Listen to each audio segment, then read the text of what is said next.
ለምንድን ነው እኛ ነገር ምንም ነገር ማይሰማቸው ማለት ነው? እኔ እኮ በጣም ስላቃተኝ ነው ቪዲዮ ሰሩት። እኔ ከእናቴ ከባድ ጋር ሁሉ ነገር ባለው ግን እነሱ ለራሳቸው ምንም ነገር የላቸው።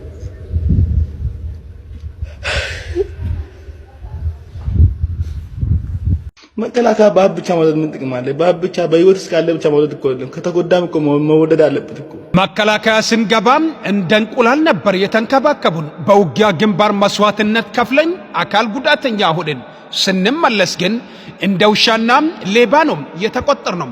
የሚያሳዝነው በአሸባሪነት ተፈርጆም ሲዋጉ የነበሩት ወደ ሰላም ሲመለሱም ቤትና መኪና ይሰጣቸዋል። አርቲስቶች ዘፈን ሲያወጡም ቤት መስሪያም መሬት ይሰጣቸዋል። በሌላው ሞያም ሀገር አገልግለዋል ለተባሉም ግለሰቦች ብዙ ነገር ይደረጋል። እኛም ህይወታችንም ወጣትነታችን ለሀገራችን ከፍለን አካላችን ጎደሎም ቀሪ ዕድሜያችን ለመግፋት በአካባቢያችን የቀበሌ ቤት ስንጠይቅ ክብራችን ተዋርዶም እስከ መደብደብ ደርሷል። የመከላከያ አባል የሚናገሩት ነው። የቤት መስሪያ መሬት መስጠቱ ይቅር ይላሉ የመከላከያ አባላት አካል ጉዳተኞች ሲናገሩ። የቀበሌ ቤቱም ይቅር ጎዳና መሬት ላይ አንጥፈን ለመተኛት እንኳን ተከልክለናል። ጥያቄም ስለጠየቅን ብቻም እንደ ዘራፊም ተቆጥረናል። መከላከያ ሰራዊት ባይኖር ሀገሪቱም ትፈርስ ነበር። በእኛም የመስዋዕትነት ደም ላይ ቆሞም ዋጋ ቢስ አድርጎናል። ለሀገራችን ክብር ታግልን የእኛንን ክብር አጥተናል። በአውድ ውጊያም አካላችን ለጎደለው የመከላከያ ሰራዊት አባላት መፍትሄው እንፈልጋለን እያሉም ይናገራሉ።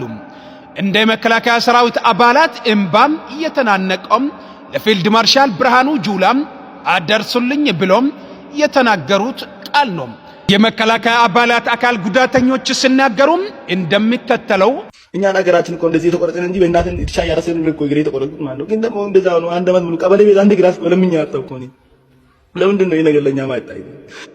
ይሄ ቪዲዮ ማለት ነው እስከ ብርሃኑ ጁላ ድረስ አደረሱኝ። እስከ ብርሃኑ ጁላ ድረስ የመከላከያ አዛዥ አጠቃላይ እስከ ብርሃኑ ጁላ ድረስ አደረሱኝ ማለት ነው። የኛ ጓዶች ቦርድ የወጡት ችግር ላይ ናቸው አሉት። እኔ በራሴ አይደለም ችግር ነው አሉት። ሚዲያ ላይ ወጥቶ እያለቀሱ ነው። በጣም ችግር ነው አሉት።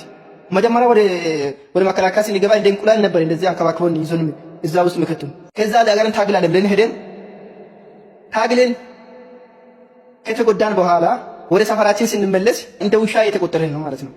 ወይም ሌባ ሆነ እየሰረክ የተመታ እየዘረፍክ ተመቶ እንደዚህ ቆስለ አካል ጉዳተኛ ሆነ ስትመለስ እንደ ሌባ የምቆጥርሱ ዞን ላይ ስትል እንደዛ በቃ ሆነ እንደ ጠላት ነው የምትታየው። አንተ እንደ ጠላት ማንም ሰው ቼክ አያደርግም ማለት ነው። አንድ አሸባሪ እጅ ቢሰጥ ማኪና ይሰጣል። እሱ ቤት ተሰርቶ ቢላ ቤት ይሰጣል። እሱ ሰጠ እዛ ላይ ቤት ሰጠ መስራት መኖር ራሱ አትችልም። ማለት ላይ መቼም እንደሆነ ነገር አንተ አትተኛም። ያ መሬት ራሱን ማግኘት በጣም ችግር ነው አሉት። አንድ አርቲስት ዘፈነ ተብሎ ምርጥ ዘፈን አወጣ ብሎ ይሸልማል። እሺ ለሀገር ቆስሎ እጅና እግር ያጣ ጭንቅላት ላይ ጥይት ተሸክመ ነርቭ ይዞ ይወጣ ምን አረጋችሁ? ስለዚህ አካል ጉዳተኛ ሆነው ተጎድቶ ወደ ቤት የገቡት ልጆች አስፈላጊ ነገር እንድታደርጉ ነው የምፈልገው። ሚዲያ ላይ ወጥቶ እነሱ ማለቀስ የለበትም። ሚዲያ ላይ ወጥቶ አለቅሳሉ እንደዛ ሆነዋል ተብሎ ማለት ነው። እንደዛ አርጎኛል እከሌ ፖሊሱን ደግሞ ስነ ስርዓት ያዙ። ግለሰብ በእያንዳንዱ ማለት ግለሰቡን ጭምር ባለፈው ልጁን ከቸርች አወጣችሁ ደበደባችሁ። እሱም ዝም አለን እኛ። ቢሆንም እሱ ያ እግር ሳያጣ በሙሉ ጦርነት ትንሽ ብቻ ተጎድቶ ቦርድ ቦታ ያንተ ወየሉ ይጨርስ ነበር። አንተ እሱ በዛ ሰዓት እሱ ነበር አንተን ምገርፈው ማለት ነው። አካል ጉዳተኛ ሆኖ አይቴ ነው አንተ እሱ ግዳጅ ላይ ወጥቶ ለአገር ለአንድ ኢትዮጵያ ብሎ የቆሰለ ሰው እንደዛ መደብደቡ ራሱ ኩራቱ ፌድ እስከሆነ ድረስ ማለት ነው። ይሄ ነገር እኔ ጋር ብትጠቀም እኔ ምን እንደማድረግ አውቃለሁ። ሚዲያ ላይ ወጥቼ አልለፈልፍም አልናገርም። ለትግል ብቻ እንዳትውደዱ ነኛል። የኛ ተጎርተን እዛ ሆነን ግዳይ ሆነ ነገር አድርጉልና ብለን አንጠይቅም። እኛ ተጎርተን ወደ ቤት ስንመለስ ቤት ራሱ መስጠት አለበት። ቤት እሱ የሚኖርበት ቤት የአገር ጀግና ስለሆነ የአገር ጀርባ አጥንት ይሄ መከላከያ ይሄ ሬንጀር ባይኖር ይሄ መከላከያ ባይኖር እቺ ሀገር አትቆምም ነበር፣ ትወድቅ ነበር መከላከያ ባይኖር ማለት ነው። ስለዚህ ከዛ ተጎርቶ የወጣ ሰው ከዛ ደምቶ ቆስሎ አካል ጉዳተኛ ሆነ የወጣ ሰው የሚገባ ነገር ማድረግ አለባቸው። ደሞዝ እንድትጨምሩ፣ ቤት እንድትሰጡ፣ ጡረታ ብር ብቻ እየበላ እሱ ምን በልቶ ይሄ ራሱ በጣም ለማውራት ራሱ በጣም ከብደኝ። እናንተ አውቃችሁ አታታክሉም እንዴ? የኛ ሚዲያ ላይ ወጥተህ እስከምናገር ድረስ ለምን እንደምትጠብቁኝ? እኔ ለራሴ ብዬ አይደለም ጓደኞቼን ወክዬ ነው። ነገ ምን እንደሆነ ጓደኛው ምን ሆኖ እንደመጣ አላውቅም። እሱ ተጎድቶ ሲመጣ እንደ ባለፈው ጓደኛችን ሚዲያ ላይ ወጥቶ እንዳለቅስ አንፈልግም ማለት ነው። እናንተ አውቃችሁ ራሳችሁ የምገባ ነገር ማድረግ አለባችሁ።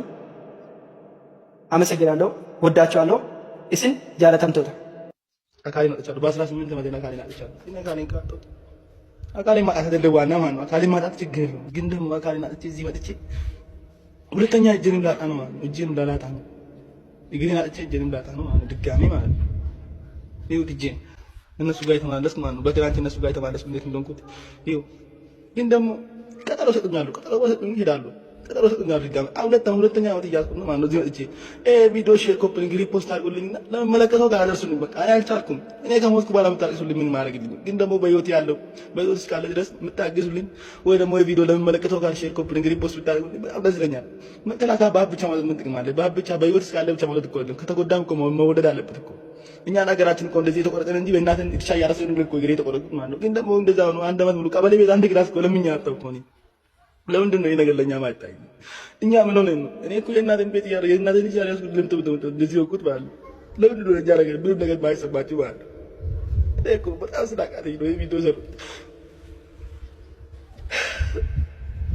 እኔ ከእናቴን ከባድ ጋር ሁሉ ነገር ባለው ግን እንደዚህ ነው። ምንም ነገር የላቸው